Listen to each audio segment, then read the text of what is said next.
Are you thinking about painting your boring black AR? Well, you should, and why not? When done right, painting your AR could make it look more camouflaged and more unique and super personal to you. The first time I tried painting an AR, instead of getting something that looked amazing like this, I ended up with something like this.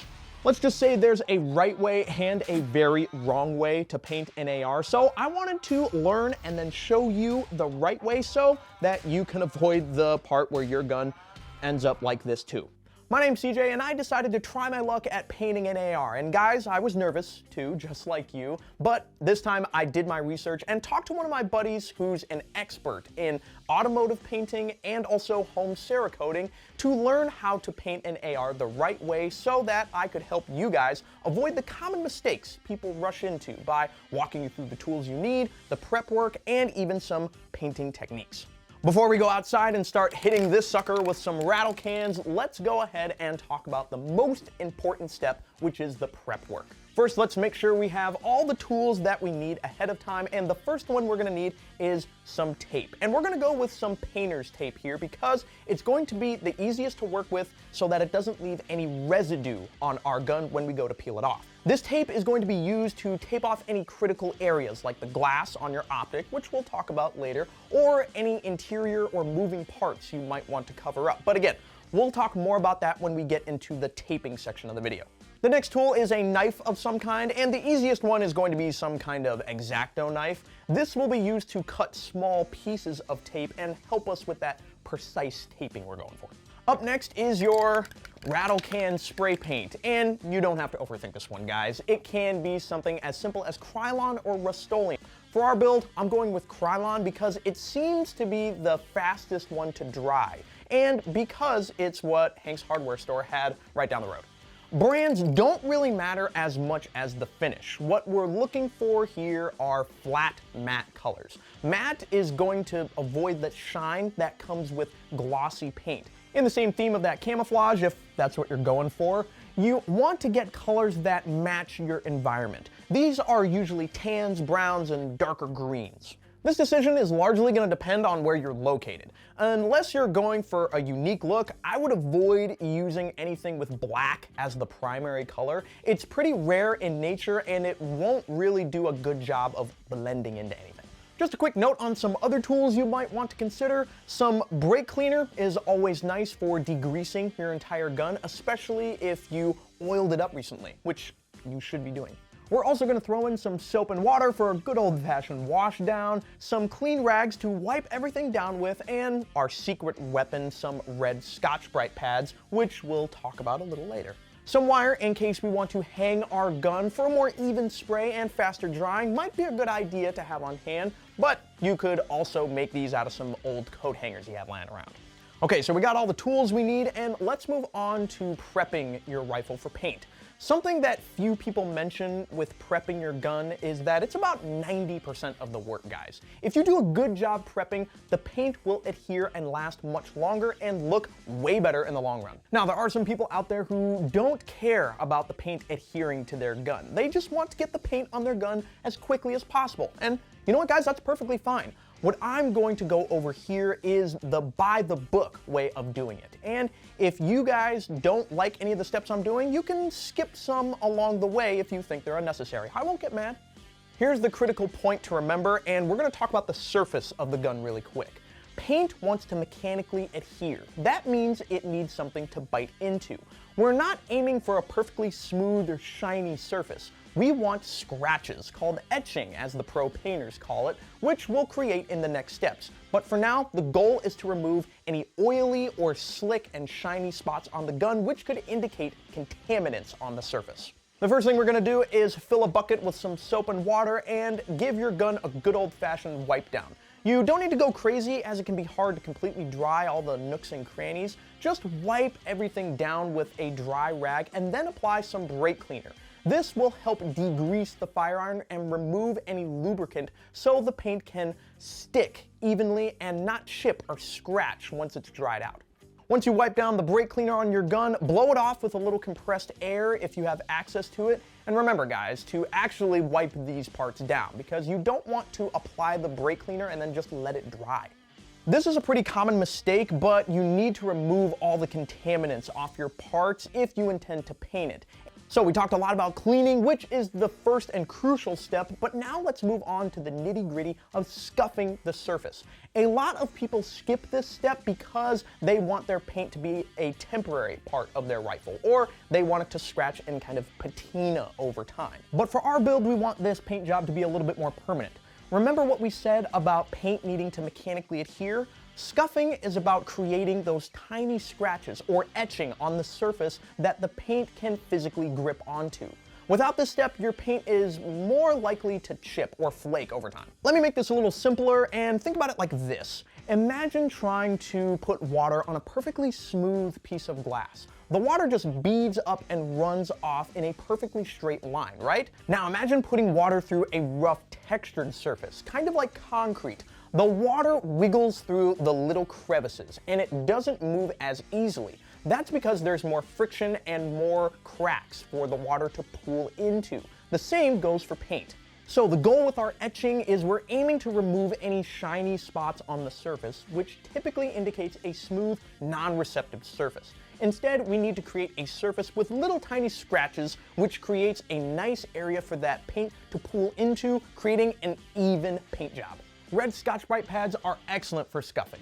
I would avoid using any kind of sandpaper since they can leave fibers behind. Instead, pick up Scotch-Brite from any local hardware store, guys. If you want an even smoother, more even surface, you could go with sandblasting, but that's a little bit less accessible for most do-it-yourselfers out there, so we're gonna use some red Scotch-Brite for our build. Make sure to get all of those little nooks and crannies. Flat surfaces will naturally get scuffed as you go, so pay extra attention to those hard to reach areas, and all the other areas of the gun will come much easier. Just a quick note here, after scuffing, go ahead and clean those parts again, guys. I know, do it again, because scuffing creates dust, and you don't want that dust trapped under your paint. You want to be certain to re-clean the parts to remove any of the residue left over from the Scotch-Brite or the sandpaper that you shouldn't be using. So, just to recap, we're going to clean our gun, then scuff, then re-clean it, and then we're going to rack for painting. Next up, we're going to talk about masking. And when it comes to masking, the goal is to protect any sensitive components or moving parts from the paint. Go ahead and cover the optic lenses, the battery compartments, and the adjustable knobs, especially the windage and elevation indicators, if you don't want to mix those up later on when you're trying to sight in your optic, which is a real pain. If you want to maintain the black finish of your iron sights, you can mask those off as well. I know some guys prefer those to be black so they're as easy to see as possible. It's also going to be a good idea to shield the trigger to prevent any impact on its feel. Not everyone covers the trigger, but I would rather cover the trigger so that the trigger bow doesn't feel sticky on my fingers once there's paint applied to it. Now, if you're a normal person, a lot of people prefer to entirely remove the optics, lights, and lasers for a number of reasons. A, it holds its resale value for those items better, and B, it ensures that you're not going to break your expensive accessories on accident. But it's up to you. If you do decide to paint those items, remember guys, don't worry about scuffing them or throwing them in the oven, as it could be bad for those components. I know a lot of people like to tape the muzzle device since it could be more difficult to remove, but mostly because of the problem of paint getting into the threads and scratching them up if you go to thread on another muzzle device. I would recommend taping off that muzzle device, and the other thing I would do is to make sure you're not getting paint inside the mag well, and the easiest way to avoid this is just paint your gun with a magazine in it. One quick tip when you're taping things off with parts that are close to one another is leave yourself a little room, about a 1/4 inch, and then use another piece of tape to mask over that 1/4 inch. Then leave yourself a little pull tab that you can grab when you go to remove the tape. We're going to pull the tape off when this thing is still a little bit wet, so we're going to make our life as easy as possible here. The main reason we want to pull the tape while the paint is still fresh is because we want that paint to have nice round edges instead of making sharp edges that are more susceptible to chipping or cracking over time. Not everyone cares about that, but we do for this build, so we want to try to do it right. Now, guys, we're all prepped, we're all taped, we're ready to go. So let's go outside and paint this thing, and we can talk more about some specific painting techniques. All right, guys, we got our gun all hung up and we're about to start rattle canning, and we're gonna start with our lightest color first, which is kind of an FDE tan. And you're gonna wanna start with your lightest color, but really, guys, it all depends on the pattern that you're going for. Some people like to start with their darker color. Some people like to start with the lightest color. We're gonna start with the lightest color because as we layer on more of our darker colors, our browns, our greens, this light color is gonna get kind of lost in the shuffle. So this will really be a good base coat to blend everything in. Okay, so we have our first coat applied, and it's not the most perfect thing, but that's okay because we're gonna start layering other colors on. So you see our environment right here, there's lots of greens, lots of browns. We have some of this brownish foliage, a lot of green. So we're gonna start layering on some of our green and brown colors next. And the key here is we want really low contrast. So we don't want sharp edges. We want everything to blend together so we're nice and camouflaged with the rest of our environment here. All right, guys, we're gonna lay this bad boy down right here, and we're gonna start layering on our green layer. And a lot of people like to use some kind of stencil. Now, you can get vinyl stickers that go in here that you can take off after you paint it. You can get like a tiger stripe pattern that you lay over. Really what you wanna do is, if you're trying to go for camouflage, you do the old-fashioned trick of just grabbing some brush or some sticks or leaves that you have laying around and just put it on top and just spray down another layer of paint, and that will really randomize the pattern and make it look like it's blending into the environment that you're trying to get it to blend into. So here was a happy little accident that I came across. It was because I was hanging this, obviously right side up, the backs of things didn't really get hit. So the back of the magazine, the back of the optic right here. So that was a big miss on my part, but what we had the opportunity to do, I still got one more layer I'm planning on doing. So I'm gonna make sure to go over and try to hit those areas in particular with holding it under a mesh bag. And what this mesh bag allows us to do is to create a little bit more of a texture, kind of a snakeskin pattern. And this just helps blend everything together and also gives it a little bit of character, a little bit of seasoning to our paint job here. We have our last coat on. So we're gonna go ahead and take our tape off and then let the whole thing dry. We'll hang it up overnight. Let's take our tape off, head back to the shop. All right, we're back. We let this thing dry, and this is what we get in the end, a really practically painted AR.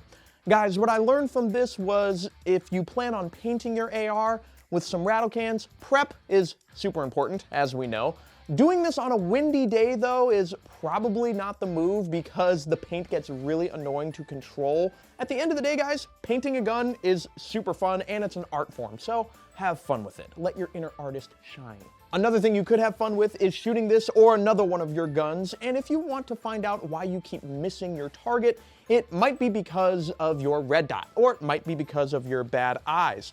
To find out which one is the problem, then you can check out this video right over